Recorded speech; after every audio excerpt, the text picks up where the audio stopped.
नमस्कार मित्रांनो, आज दिवस 10वा आहे कच्च्या श्रावणाचा। बऱ्याच जणांना त्यानंतर प्रश्न पडतोय, हे कसं काय पचवता राव तुम्ही एवढं कच्चं?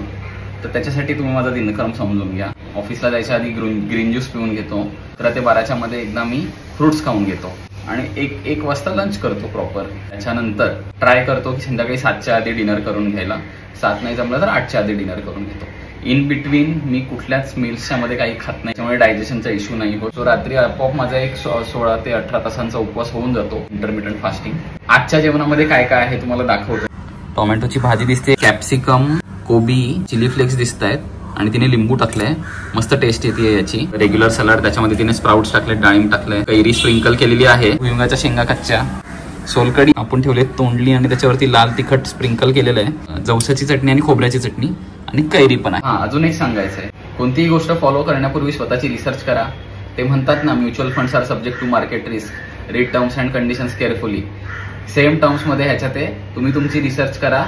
तुम्हाला कच्च्या जेवणाचे फायदे जर वाटत असतील, तुम्हाला बेनिफिट्स दिसत असतील तर तुम्ही फॉलो करू शकता। तुम्ही तुमचं डिसिजन घ्या, तुम्हाला फॉलो करायचं आहे की नाही ते। थँक्यू, येतो मी, बाय बाय।